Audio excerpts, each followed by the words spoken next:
Because every time someone's release out their obligation, it's the same accounting mechanism. It's the same one. You're calling yourself a teacher. Welcome to this episode of Are You Afraid of the Dark? Where knowledge is dark and ignorance is light. Stick around to the end of the video as Thomas Legacy dissect another social media guru.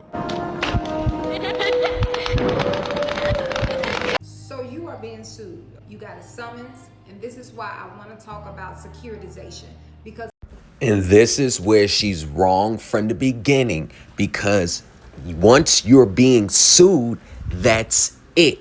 So if you're being sued, that means you're coming in as the defendant. Already wrong. A lot of y'all are confused on what securitization really is. I'm getting so many emails. I mean, when I tell y'all, my emails, my DMs are flooded with requests on summonses. Okay, so we're going to talk about what securitization really is. According to the top investment bankers, the FDIC, the SEC, all of the accounting institutions, securitization is a process of converting long-term illiquid debt into short-term liquid cash, pledging of long-term debt to get short-term cash. That is the gist of it. Let's see what she says. sending out a securitization request letter, you are seeking true ownership of the debt. So they have to prove something to you. They have to provide some documentation that proves that they own the debt. Wrong again, because what you ask them, that's what they're going to send you. Or they remain silent. It doesn't mean you're going to get out the debt. I'm telling you, they will send you something back. Creditor is suing you. You have to know and understand that even the original creditor, Capital One, Chase, whoever, they don't even own the debt. The creditor is just a servicer. Small misunderstandings like that can throw your whole defense off. There are multiple owners when it comes to a lawsuit from a creditor and a debt collector. Wrong. See, when you went to that lender to get that loan, But you said the creditor is the servicer. So how do you go to a servicer to get a loan? Okay, that auto loan, that personal loan, student loans, whatever. The bank then creates a SPV. Okay, so the SPV stands for Special Purpose Vehicle. so they sell the loans into the SPV.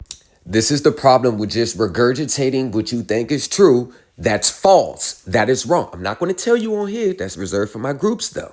See, the SPV acts as a trust account. So See, that's limited knowledge, because they also act as a LLC, a corporation, a partnership. So depending on the structure, that's how they function. Why did you just say trust account when it's more? what they're doing is a true sale agreement, which means that now the loans is transferred. Okay, I'm gonna need my Supreme Elite team members on here and the members that was just in the last webinar. You already know that's wrong. That's the biggest thing. That's what they all believe. Truth, I'm telling you, you in that webinar, you saw it black and white. She doesn't understand what's really going on. She doesn't understand that's not what's going on. That's the biggest trick. Into the SPV. This is securitization, where it goes from one hand to another. Supreme Elite team, stand up. Now y'all see the value of the group, because securitization is the packaging and pulling of long-term illiquid assets and converting them into short-term liquid assets. The securities are sold through the issuing entity, backed by the long-term illiquid assets, and sold to investors on the secondary market or institutional lenders. That's what securitization is. It's not this. This is securitization, where it goes from one hand to another.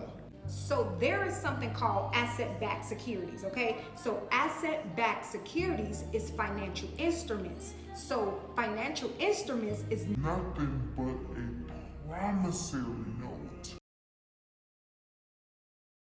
This is another reason why these spaces are dangerous.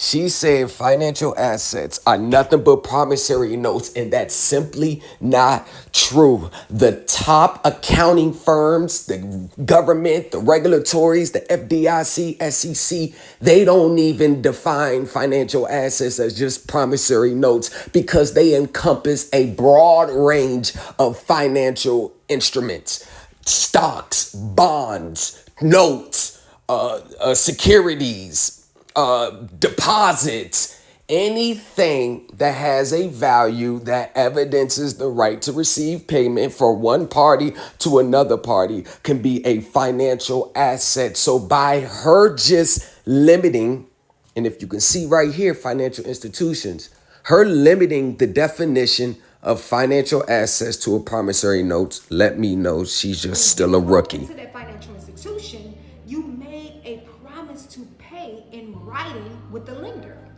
That is what created the promissory note. No, ma'am, that's not what it created when you're dealing with a securitization or any finance transaction. It's not creating a promise to pay. A promise to pay is embedded in the contract. I can't even say the word because they're going to steal that. But that's not what it created. So the promissory note is what they call a financial instrument. So Along with a stock, along with a bond, along with a shares, along with any other security. your signature agreed to pay them with interest. Once that promissory note was signed, that instrument now becomes the foundation, okay, of the debt. And this is the benefits of being in Supreme Elite team. My students know more than these teachers. They know more than them because that's not the basis. The basis of your debt already started before you even walked into the financial institution. It already started before. There's 4 transactions going on at the same time. That's the part that people don't understand. Now this so-called debt can be sold, assigned, transferred to other entities, other companies, and investors. This is why the securitization request letter is so powerful when you know how to properly utilize it the right way.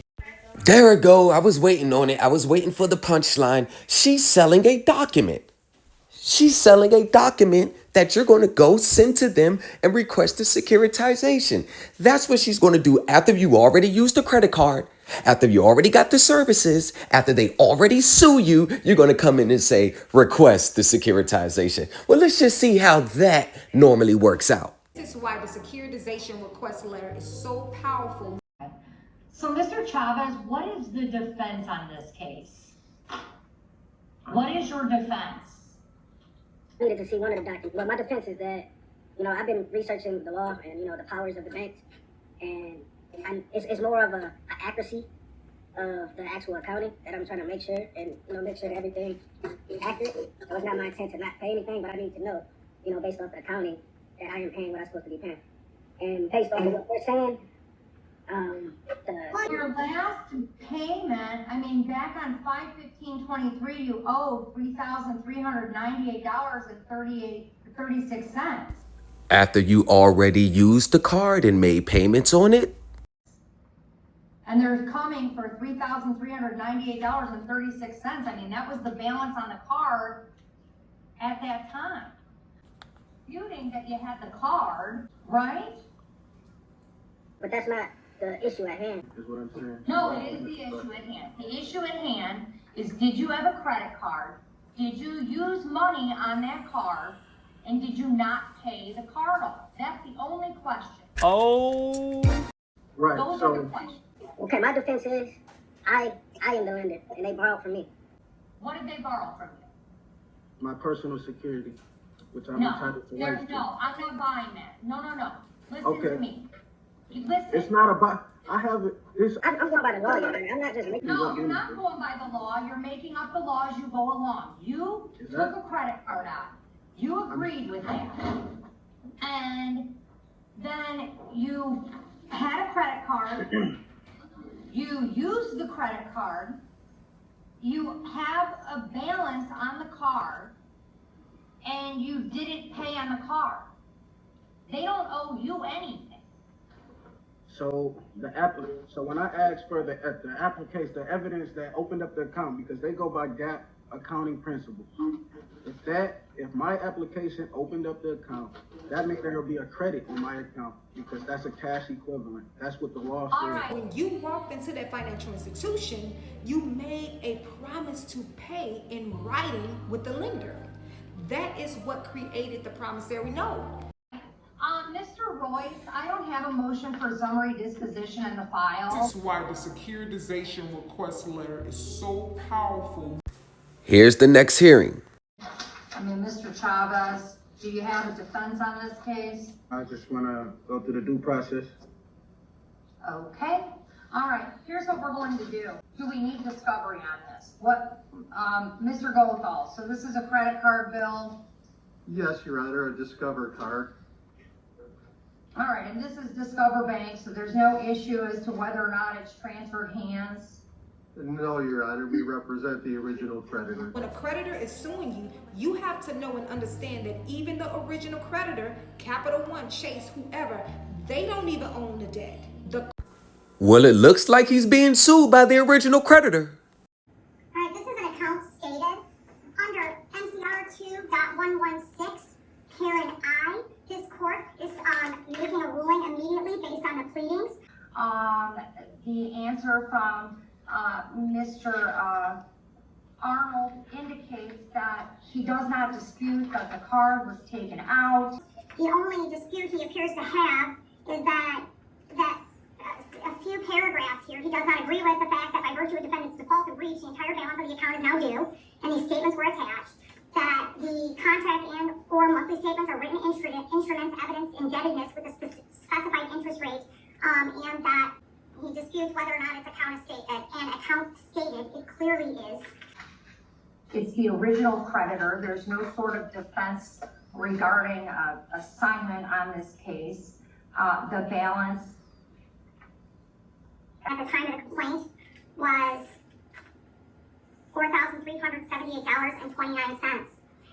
Under MCR 2.116, parent I, parent 1. the pleadings show that a party is entitled to judgment as a matter of law, or if the affidavits or other proofs show So that there is no genuine issue of material fact. the court shall render judgment without delay, and the court is doing so. So let's say you got negative accounts on your consumer report, like an auto loan, a personal loan, student loan. We know that these type of loans are transferred into an SPV. Okay, so if you got creditors or debt collectors reporting this information, that is not correct. Okay.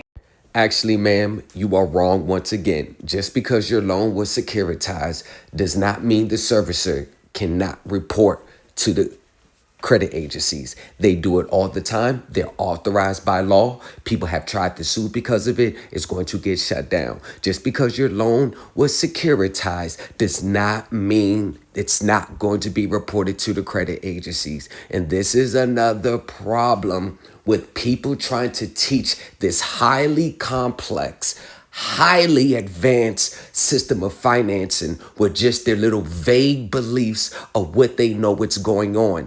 That cannot be farther from the truth. This is what happens when you don't join the Supreme Elite Team group. You'll get documents and packages, but you won't get deep dived understanding of what's really going on, black and white. That is unlawful, and you have the right to set up a paper trail, okay?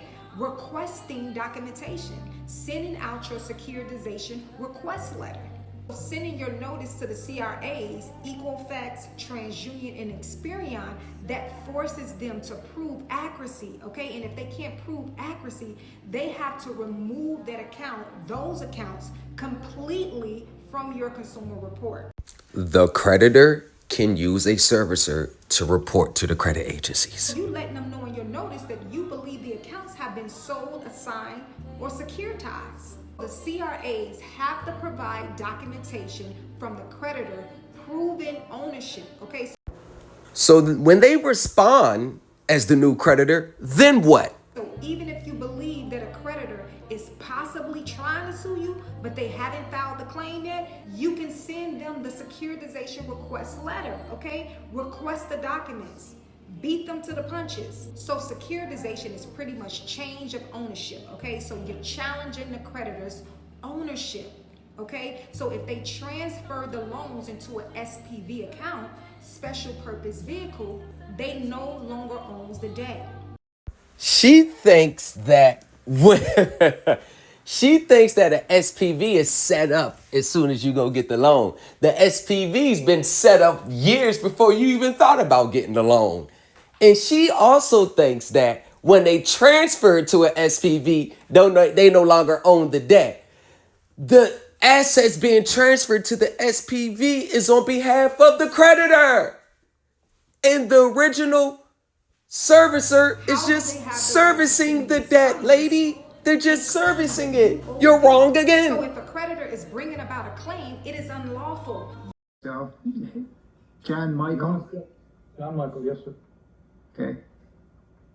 What did you want to tell me about your motion? Well, I asked all of the parties involved for validations, and I sent a statement of facts, and none of which were responded to, so that would be acquiescence to the truth of my statements, which should stand in truth and commerce. None of the information is correct.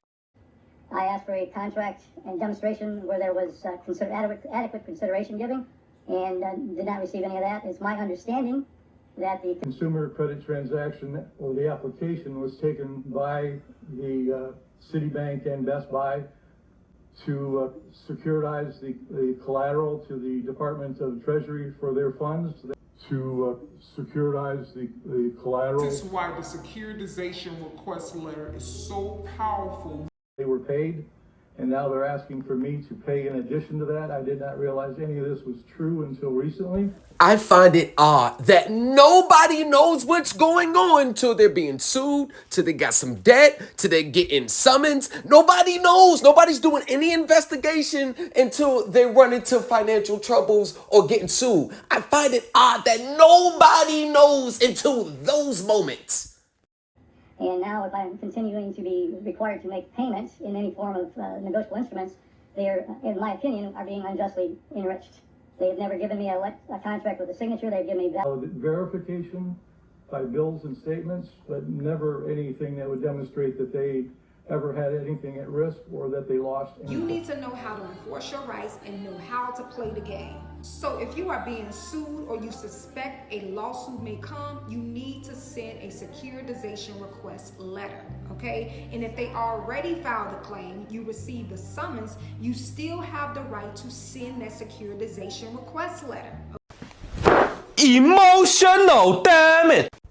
This is what I mean. All day, every day is what I see on here. It's the same misinformation, misguided, no context. Everything in this lady's video was 100% false in the execution. All the stuff that I commented in the video, I'm not going to rehash now, but she did say something that I'm going to speak on now. She said if you're being sued, if you get a summons or they've already done it, you can still request the securitization packet.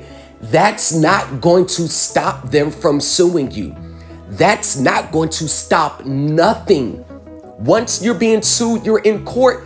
That's it. And you are going to lose as the defendant. The Supreme Elite team, we don't wait for these moments like what she's saying. She is telling you to be defensive, and all these teachers are telling you to be defensive because they don't know how to step in federal court and get federal rules enforced accurately. Why would you send a securitization letter to them when you're already being sued? They're coming after you at that point, and they're not going to respond because you're being sued. It's in court now. You think that letter is going to scare them off en masse? No, every company is not going to roll over and play dead for y'all. That's not how it goes. Supreme Elite team, we teach you how to go on the offense and you sue them first. We don't wait to be sued. We go get them first. And if you're using a credit card and you've made payments on the credit card and then you are being sued on that credit card, you cannot come in and say securitization, because once you swipe the card, that is an admission, and all that stuff behind the scenes doesn't matter. What you have to do is make sure the balance is zero or you're current, stop using the card or send it back to them, and then sue as the plaintiff. These defensive mechanisms don't work. What she said is going to lead a lot of people to get in judgments, defaults. People are going to lose their homes, their cars, everything. And I live what I teach. I live it every day. And I'm telling you, this is not the way to go. And I have professionals on my team. So y'all tap in. ThomasLegacy603 at Gmail.